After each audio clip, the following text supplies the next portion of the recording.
하나님 말씀은 레위기 19장 1절에서 4절까지 말씀을 같이 합독하겠습니다. 레위기 19장 1절에서 4절까지 말씀을 합독합니다. 여호와께서 모세에게 말씀하여 이르시되 너는 이스라엘 자손의 온 회중에게 말하여 이르라. 너희는 거룩하라. 이는 나 여호와 너희 하나님이 거룩함이니라. 너희 각 사람은 부모를 경외하고 나의 안식일을 지키라. 나는 너희의 하나님 여호와이니라.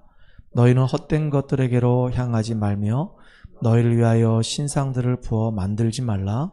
나는 너희의 하나님 여호와이니라. 아멘. 너희 하나님이 거룩함이니라 라는 제목으로 같이 말씀을 나누도록 하겠습니다. 우리 옆 사람하고 인사합시다. 당신은 보배롭고 존귀한 자입니다. 한 번 더 인사합시다. 당신은 구별된 사람입니다. 5월달이 시작됐습니다. 5월달은 이제 가정의 달입니다.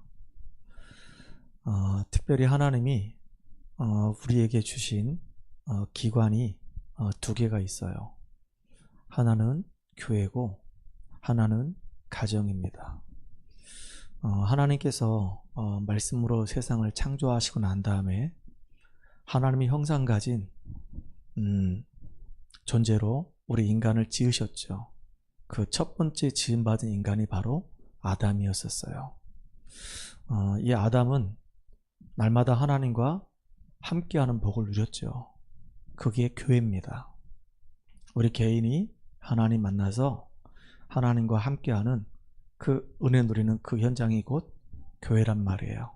그런데 새들도 짝이 있고 짐승들도 다 짝이 있는데 아담만 혼자 있단 말이에요. 그래서 하나님이 아담이 독처하는 것이 너무 마음에 안 좋은 겁니다.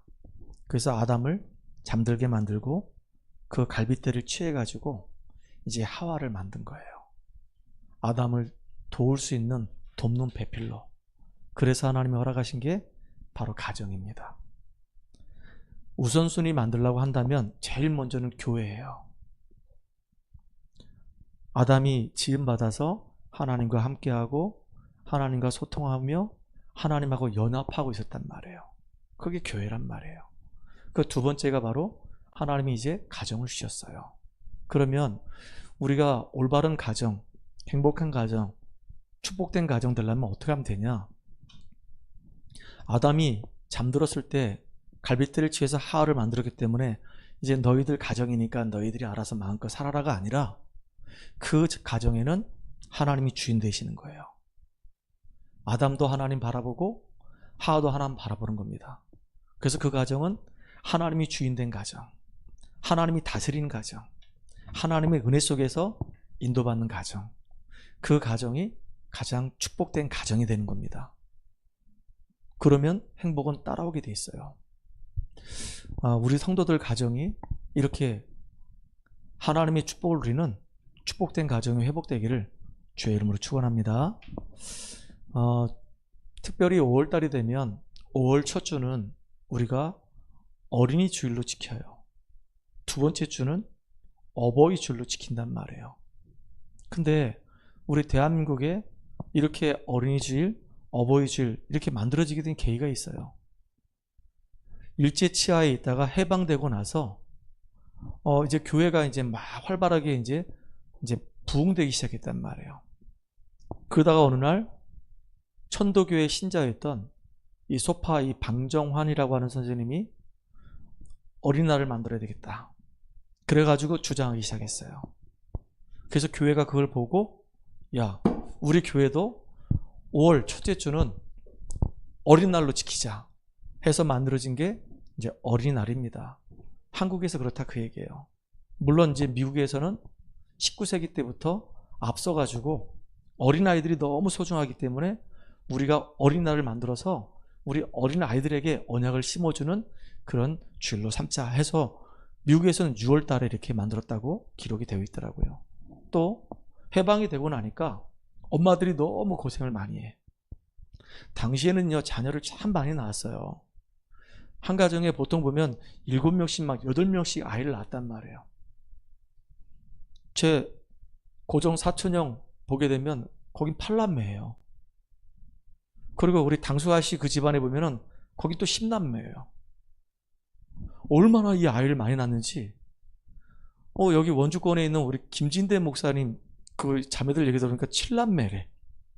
그러니까 옛날에는 어르신들이 피임도 안 됐고 그냥 이렇게 아이를 많이 풍성풍성 많이 낳았단 말이에요. 참 감사한 일이죠. 그러니까 엄마들이 얼마나 고생합니까? 시어머니 눈치 봐야 되죠. 애들도 자녀 키워야 되지. 또 밖에 나가서 밭일해야 되지. 집에 오면서 살림해야 되지. 남자들은 맨날 술 먹고 돌아다니고 엉뚱한 지가 돌아다니는데 여자들은 막 애 키워야 되지. 밖에 밭에 나가서 일해야 되지. 집에 와서 집안 살림해야 되지. 이야, 엄마들이 너무 고생하는 거예요. 그래서 엄마들이 고생하기 때문에 우리 엄마들을 좀 위로하는 날을 만들자 그래서 사실은요, 어머니 날을 만든 거예요. 그래서 이제 어머니를 많이 위로했단 말이에요. 그랬는데 이제 아버지들이 이제 끼어 들어와가지고 어찌 어머니 날만 있을 수 있냐? 아버지는 뭐 고생 안 하냐? 그래가지고 아버지 날도 만들자. 막 이래서 막 목청을 막 올리기 시작했습니다. 그래서 할 수 없이 어머니 날을 뭐를 빼가지고 벌을 집어넣어서 어버이날을 만들게 된 겁니다. 사실은 이제 어버이날 되면 카네이션을 이렇게 부모님 가슴에 달아주잖아요. 근데 이 유래가 어떻게 된 거냐면 미국에 있는 어떤 한 자매가 어머니를 너무 사랑했던 겁니다. 근데 어머니가 돌아가셨어. 그래서 어머니를 추모하는 마음으로 하얀색 카네이션을 달았던 겁니다. 이렇게 내가 사랑했던 어머니, 그 어머니가 나를 키워주시고 지금까지 성장케 하셨던 그 어머니 돌아가신 날을 기념해서 추모를 해서 자기 가슴 속에다가 하얀색 이제 카네이션을 달았던 거예요. 그게 미국에서는 유래된 겁니다. 근데 우리 한국에서는 이제 부모님이 살아계시니까 살아계신 그 부모님들에게 하얀색 카네이션 달아줄 수가 없잖아요. 그건 고인을 생각하기 위해서 하는 거니까. 그래서 이제 살아있기 때문에 생명력이 있는 빨간색 카네이션을 부모님 가슴 속에 달아드린 겁니다. 그게 유래가 된 겁니다. 그래서 뭐 어린이날 꼭 5월 첫째 주만 우리가 어린이날 하는 것이 아니고 또 5월 둘째 주 5월 8일 날 어버이날 하는 것이 아니라 평상시가 중요한 거예요. 평상시에 우리 아이들에게 내가 받은 그 하나님의 사랑을 전달해주고 평상시에 우리 부모님에게 내가 받은 그 하나님의 그 은혜를 또 부모님의 그 사랑을 우리가 같이 고마워하고 감사를 표현하는 저 여러분 되기를 주의 이름으로 축복합니다. 특별히 이제 제가 지난주 금요일 날도 가정예배의 회복이라는 제목으로 같이 말씀 나누게 됐고요.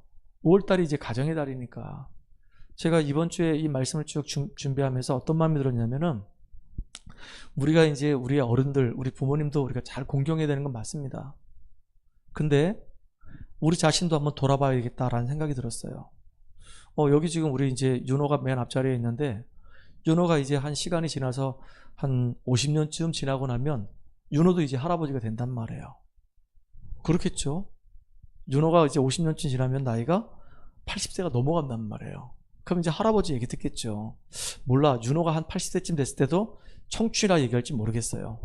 근데 분명히 할아버지라는 얘기 들을 거예요. 우리 미연이가 있는데 미연이도 한 50년쯤 지나고 나면 할머니 얘기 들을 거란 말이에요. 우리 인생이 파릇파릇한 이 청년만 있는 게 아니에요. 어느 날 시간이 지나면 시간표가 와요. 나이가 많이 들어서 주름이 자글자글하고 이제 허리도 구부러지고 이제 지팡이를 의지하지 않으면 살 수가 없는 그런 시간표가 온단 말이에요. 그때입니다. 그렇게 나이가 많이 들어서 이제 외부에서 나를 봤을 때 할아버지, 할머니 이렇게 얘기할 때 만약에 우리가 하나님을 모르고 고생만 쭉 돌아가다가 죽는다고 한다면 그것만큼 정말로 불쌍한 게 없어요. 하나님 모르고 평생을 살았는데 고생만 죽도록 하다 죽었다. 그러면 그 수준은 뭐하고 똑같냐면요, 짐승 수준하고 똑같은 거예요. 먹고 자고 싸고 별반 다를 게 없잖아요. 진짜 마음이 정말로 안타까운 겁니다. 근데 더 안타까운 게 있어요. 이제 구원받고 하나님 자녀가 돼서 신앙생활 하는데 하나님의 이 축복을 제대로 맛을 보지 못하고 그냥 그렇게 살다가 죽었다. 그러면 얼마나 이게 안타깝냐고요. 저는 그런 생각이 들더라고요. 그래, 맞다. 나도 한 20년쯤 뒤가 되면 우리 부모님 나이하고 똑같은 나이가 되는데 그때가 됐을 때 우리 자녀들한테 나는 무엇을 남겨줘야 되겠는가. 우리 자녀들이 나를 기억할 때 우리 자녀들이 어떻게 기억할까. 우리 아버지는 기도하는 아버지, 우리 아버지는 현장에서 정말로 복음을 증거하는 전도자 아버지, 우리 엄마는 정말로 기도했던 어머니, 우리들에게 정말로 하나님의 복음을 증언했던 어머니, 우리 아버지, 우리 어머니의 삶은 정말로 복음을 누리는 삶을 살았던 정말로 너무 귀한 우리 부모.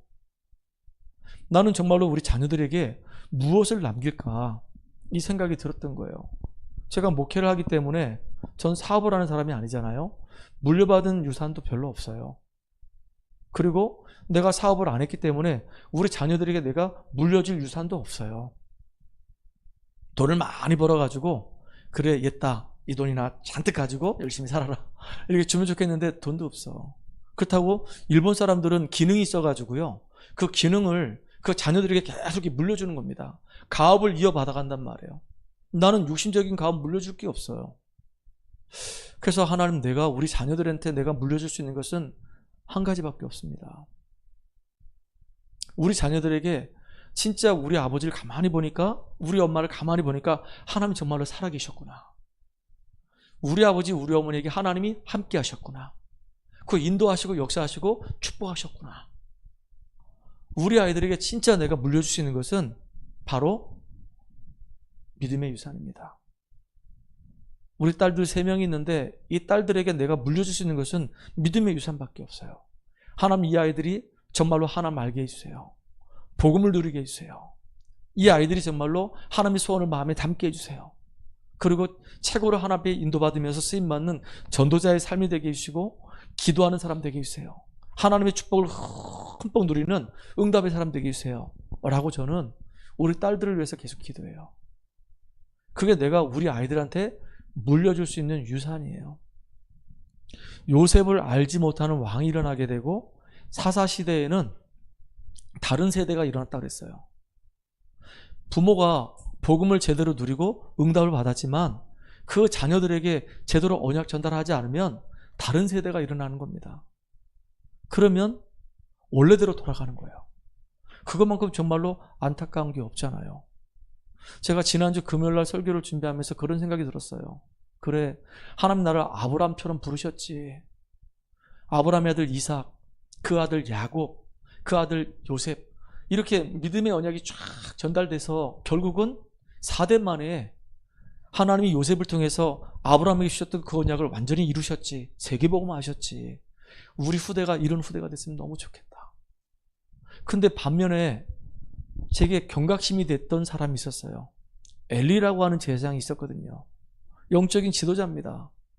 근데 엘리가 나이 많았는데 이상이 흐려졌다 그랬어요. 하나님의 언약이 이제 쉬게하게 된 겁니다. 하나님의 복음의 말씀을 듣고 싶어도 이제 들을 수가 없는 상황이 된 거예요. 근데 그 아들 비나스 홈리는 어떻게 됐냐? 하나님을 두려워하지도 않아. 예배를 중요하게 여기지도 않아. 심지어는 제사장 아버지의 말도 우습게 여겨. 나중에 어떻게 됐죠? 비참하게 죽었어요.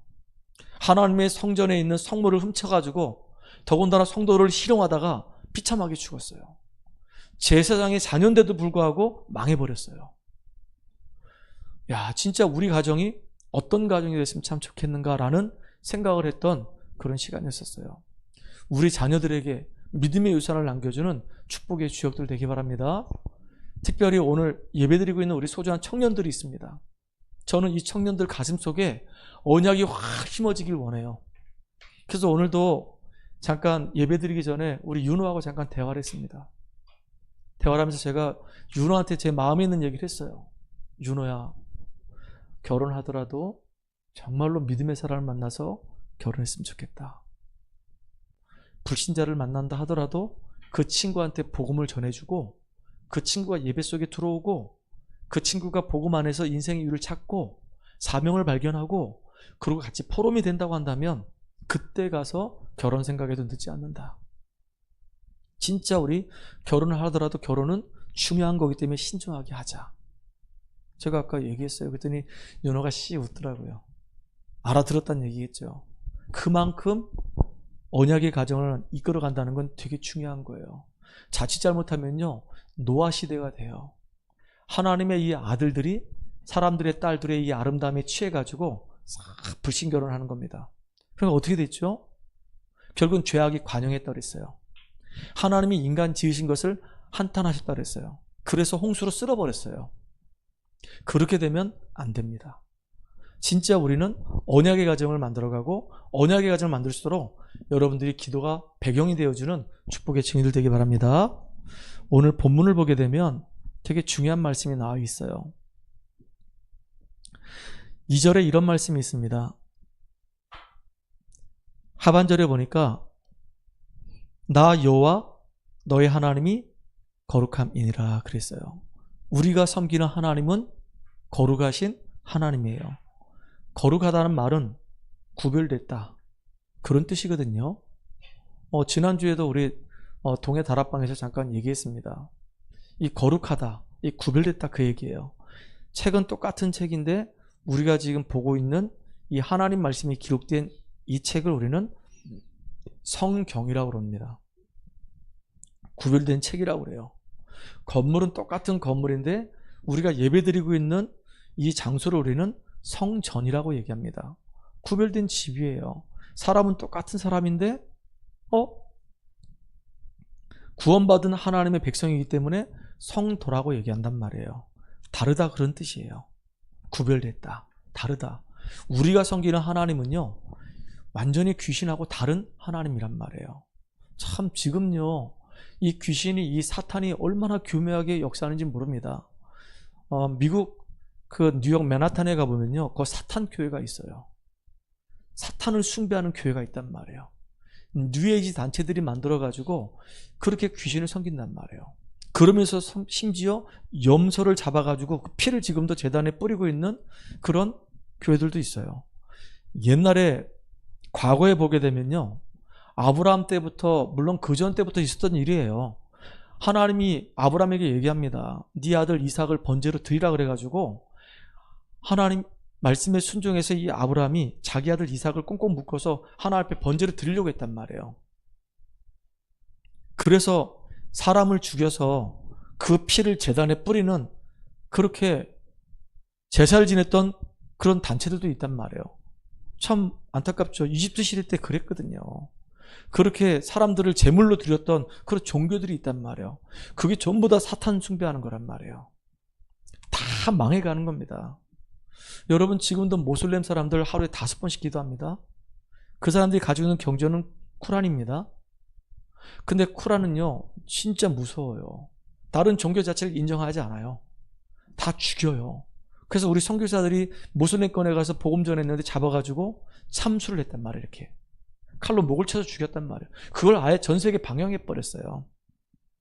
참 무서워요. 어떤 종교를 갖고 있냐가 진짜 이게 참 무서운 겁니다. 우리는요, 여호와 하나님을 믿는 참된 올바른 신앙이란 말이에요. 여러분, 우리 교회 안에서도요, 우리가 잘 구분해야 됩니다. 우리가 믿는 하나님은 삼위일체 하나님이에요. 본질은 하나입니다. 근데 삼위로 역사하시기 때문에 성부, 성자, 성령 위격이 다르지만 한 하나님이란 말이에요. 그래서 우리는 삼위일체 하나님을 우린 믿어요. 근데 이걸 잘못 얘기하면요, 성부 하나님, 성자 하나님, 성령 하나님 다 따로다, 다 다르다, 이걸 강조하다 보니까 잘못하면 삼신론을 얘기해요. 그거 이단입니다.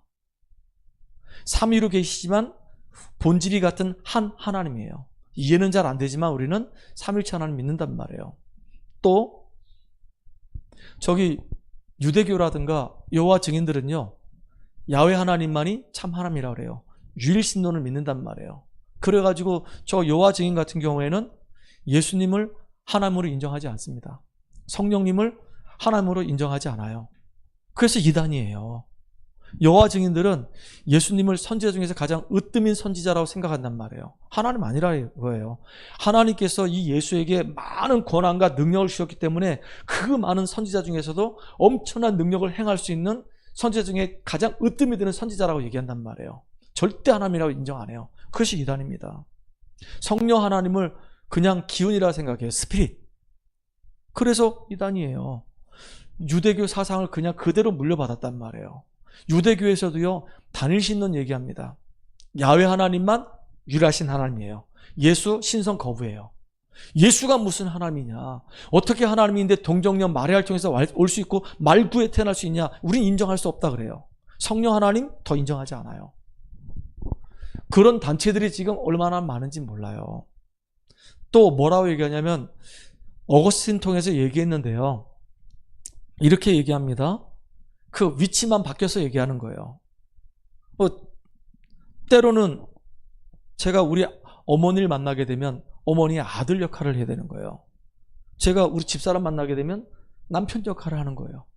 제가 우리 딸들을 만나게 되면 아빠 역할을 해야 돼요. 저는 한 사람인데 제가 하는 역할이 달라. 어머니 만나면, 아버지 만나면 제가 아들 역할을 하고, 제 아내를 만나면 제가 남편 역할을 하고, 그리고 제가 딸을 만나면 아빠 역할을 한단 말이에요. 그걸 보고 뭐라고 얘기하냐면 양태론이라고 얘기해요. 이거 잘못된 신학적 이론이에요. 이거 예전에 어거스틴이 얘기한 거예요. 삼위일체를 설명하려고 하다 보니까 어떻게 하면 이거 쉽게 설명할 수 있을까 해서 설명한 게 이게 양태론이에요. 쉬운 예로 얘기하면 물이 액체로 있다가 이게 수증기가 되면 기체가 된단 말이에요. 이게 이제 얼으면 이제 얼음이 되는 거예요. 모습은 달라요.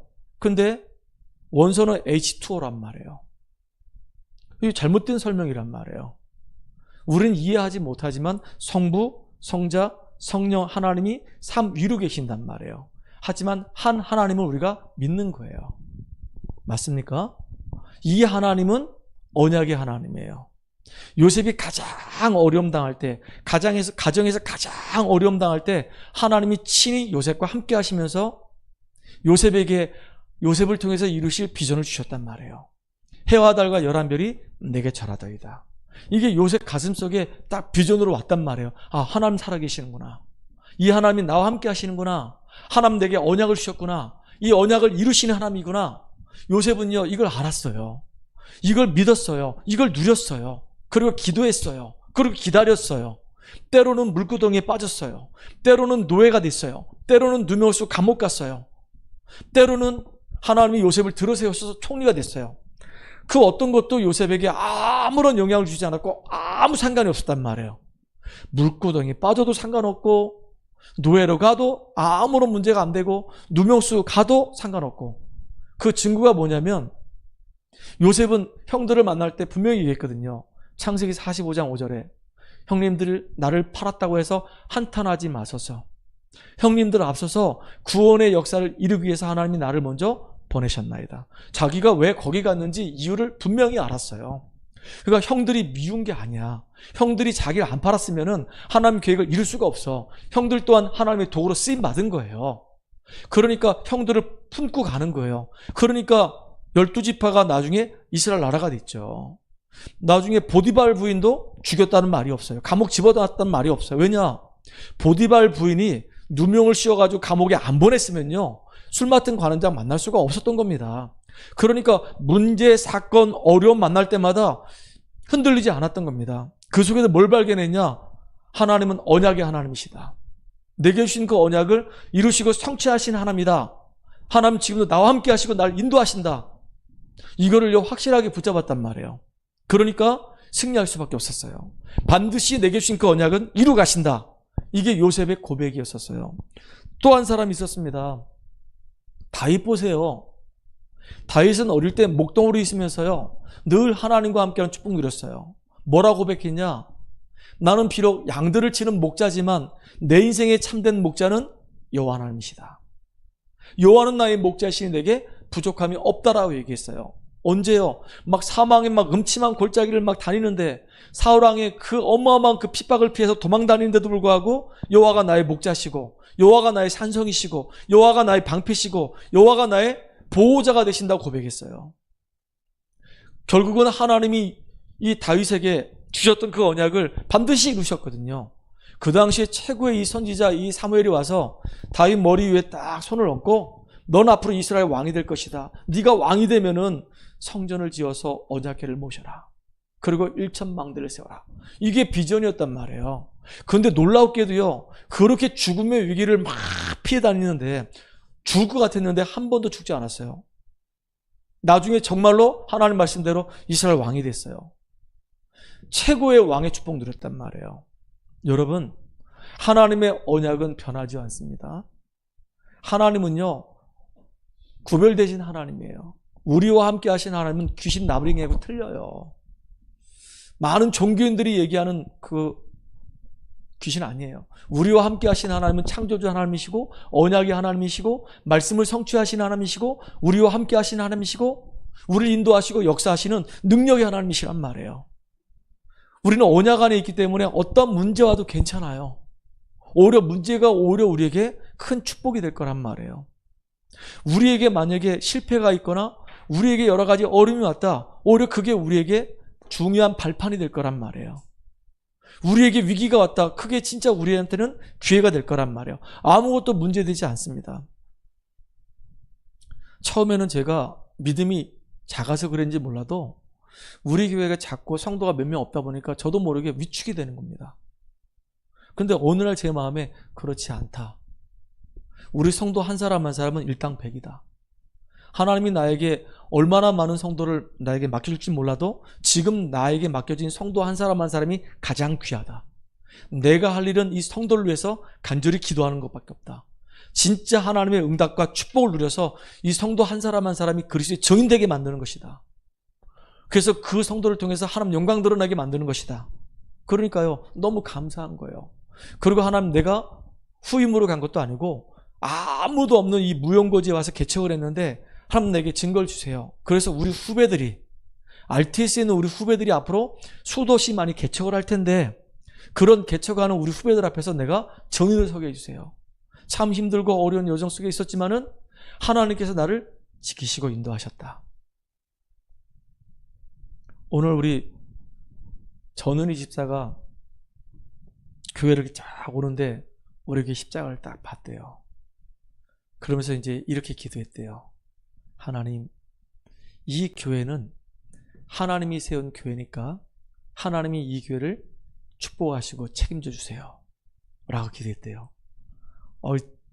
감동되더라고요. 그 얘기 딱 들을 때. 그래서 아멘, 내가 그랬지. 하나님이 정말로 이 교회 세우셨어요. 이 교회를 하나님 인도해 가실 거예요. 이 교회를 하나님 축복하실 거예요. 그래서 이 교회를 통해서 하나님은 정말로 이 지역을 살리는 모델적인 교회로 하나님이 인도해 가실 거란 말이에요. 그렇게 우리와 함께 하신 이 하나님은 거룩하신 하나님이십니다. 오늘 두 번째로 하나님이 또 뭐라 말씀하셨냐면요, 내가 거룩하신 하나님이니까 너희도 어떻게 하라고요? 거룩하라 그랬어요. 이 거룩이란 말은 구별되다, 다르다 그런 뜻도 있지만요, 거룩이란 말은 깨끗하다 그런 뜻이 있단 말이에요. 깨끗하다. 하나님은 우리가 복음 안에 있는 사람이기 때문에 깨끗한 양심을 갖기를 원하는 겁니다. 왜 우리 가정에서 분란이 일어납니까?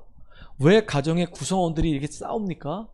왜 교회가 분열이 되고 왜 교회가 싸웁니까? 그 배후에는요, 깨끗한 양심을 갖지 못하고 있기 때문에 그런 거예요. 우리가 하나님의 은혜로 값없이 구원받았잖아요. 얼마나 이게 감사합니까? 나 같은 죄인이 그리스도 안에서 용서받아서 하나님 자녀가 됐는데 우리 성도들 바라볼 때 한 사람 한 사람이 얼마나 귀합니까? 연약한 게 있다고 한다면 연약하구나 그냥 수용하고 그 사람 놓고 기도해 주면 되는 거예요. 근데 가정의 구성원도 많습니다. 가정의 구성원도 다 달라요. 그럼 다름을 인정하고 우리가 품어주면 되는 거예요. 근데 제가 법정에서 형제가 싸우는 걸 봤거든요. 왜 싸우는가 봤더니 욕심 때문에 싸워요. 무슨 욕심? 돈 욕심 때문에 싸우는 거예요. 돈 때문에 형제 사이의 관계가 깨져 버렸어요. 얘기 들어보니까 몇 억도 안 돼. 뭐 몇백억 되는 것도 아니고 그냥 몇 억 가지고 결국은 그 형제가 피 튀기는 전쟁을 하더라고요. 돈 욕심 때문에. 또 어느 집안에 가보니까 난리가 난 거예요. 제가 고등학교 때 친구를 따라서 대구에 그 집에 잠깐 간 적이 있었어요. 가니까 뭐 집안 잔치가 있었나 봐. 근데 왔는데 그냥 평상시에 입고 있던 그 옷을 입고 오면 되는데 휘황찬란하게 옷을 탁 차려입고 오만 반지를 막 손가락에 다 끼고 와가지고 손을 이렇게 들고 이렇게 자랑질 하더라고요. 그러니까 전부 다 보니까 꼴 보기 싫은 거야. 그럴 필요가 뭐가 있어요. 그러니까 보니까 나 잘 산다, 나 잘 나간다, 형제들 앞에서 자랑하려고. 그러니까 그게 싸움의 분란이 되더라고요. 시기심 때문에. 결국은 나 중심의 삶을 살고 상대방을 배려하거나 하나님 중심의 삶을 사는 게 아니라 다 나 중심이야. 나 중심인데다가 내 욕심 채리려고 하는 거예요. 내 욕심밖에 없어. 형제들 안 바라봐요. 사정 형편 안 봐요. 나만 최고야. 그냥 막 욕심이 하늘도 끝도 없어서 다 그냥 내 거로만 하려고 한단 말이에요. 그러니까 가정이, 그 가문이 행복할 수가 없는 거예요. 심지어는요, 이 꼬부라져 있어. 이렇게 편견이 있단 말이에요. 그러니까 가정에 분란이 계속 오는 거예요. 이게 복음이 아니고는요, 이거 해결 안 되는 겁니다. 이거. 그래서 우리가 아까도 말씀드렸지만 나도 하나님 바라보고 우리 가정의 모든 구성원이 다 하나님 바라보고 하나님이 우리 가정의 주인 되시고 하나님이 정말로 우리 가정을 다스려서 복음과 전도와 이 선교 때문에 우리 가정이 쓰임받는다고 한다면 그 가정은 정말로 축복된 가정이 되는 거예요. 그 가정을 정말로 여러분들 사단의 놀이터로 만들지 마시고 정말로 우리 마음이 하나님 앞에 깨끗한 양심을 가지고 인도받는 축복된 저와 여러분 되기 바랍니다. 내 자신이 하나님 앞에 올바르게 설면 되는 거예요. 가장 중요한 게 남이 아니라 나예요. 내가 하나님 앞에 서서 인도받는 겁니다. 하나님의 은혜 누리고 말없이 그 영향력을 주는 증인 되는 겁니다. 왜냐? 우리는 구별된 백성이잖아요. 우리는 운명 가운데 빠져나온 사람이에요. 우리는 사단의 지배 속에 있던 사람이었는데 완전히 해방된 사람이에요. 우린 죄와 저주에서 완전히 해방된 사람입니다. 우린 지옥 배경에서 완전히 해방된 사람이에요. 아예 우리는 하나님 자녀가 돼버렸어요. 하나님이 함께하는 자가 돼버렸습니다. 심지어는 베드로전서 2장 9절에 보니까 우리는 그리스도의 대사가 된 겁니다. 왕같은 제사장이요, 이 기이한 빛을 선전한 자로 하나님 우리 부르셨어요.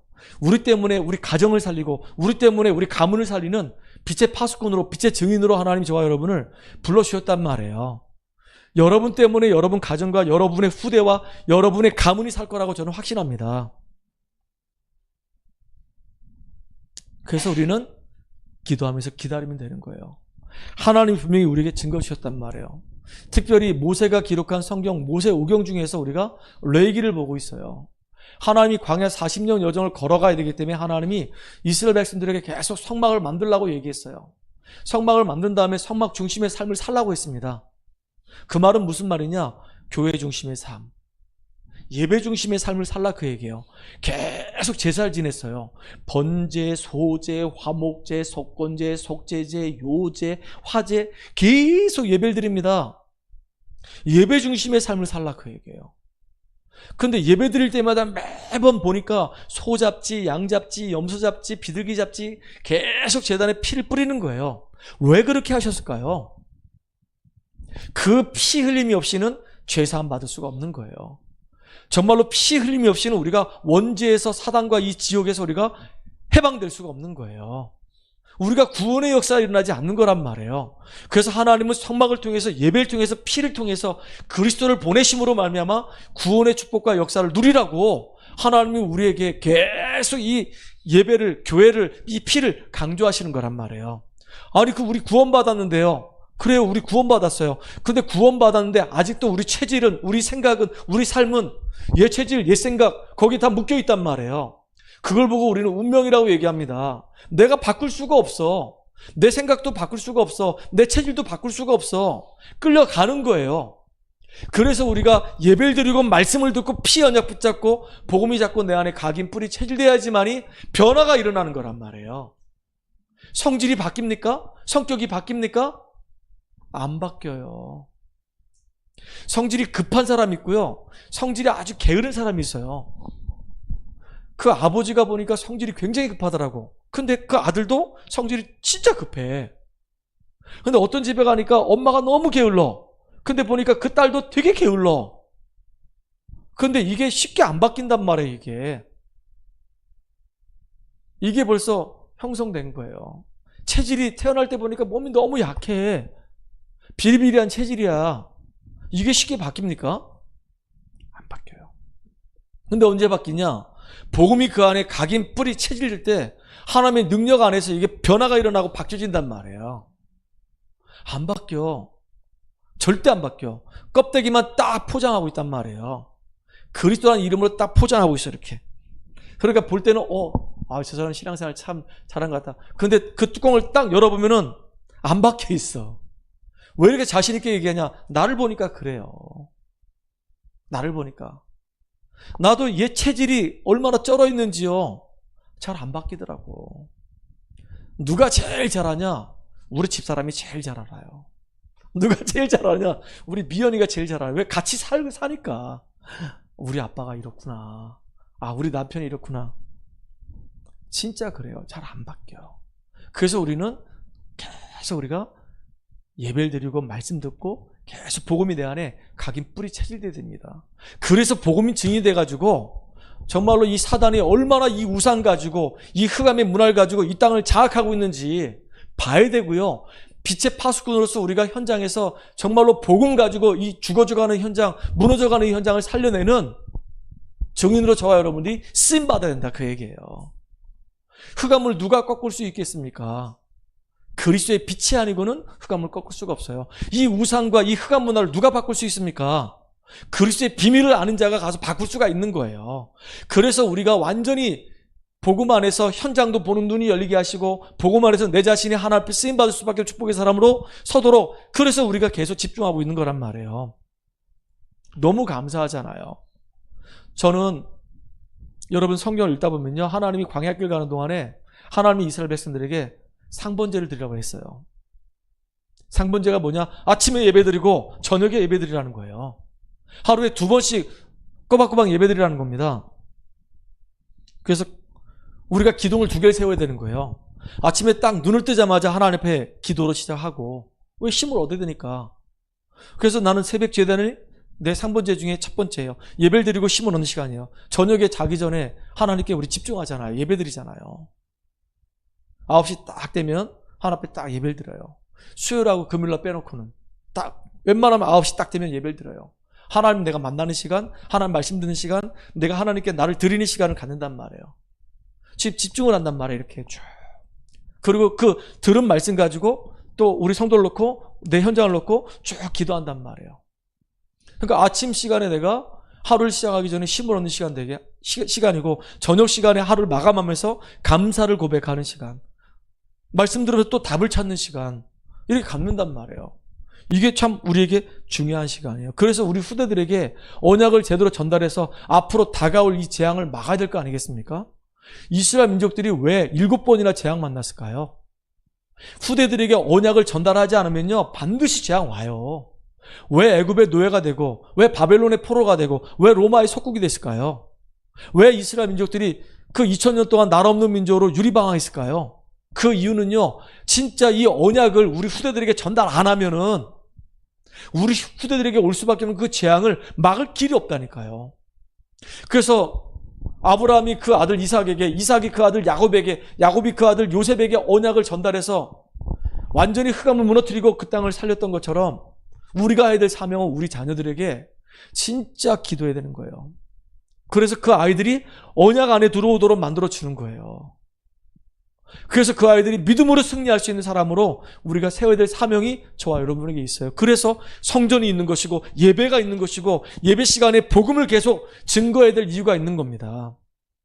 그게 정말로 나한테 각인 뿌리 체질되어져서 내가 복음의 사람이 되어서 완전히 흑암과 우상으로 덮여있는 이 현장에 빛을 발하고 우리 후대들에게 언약을 전달해서 이 시대 살리는 증인으로 저 여러분이 쓰임받기 바랍니다.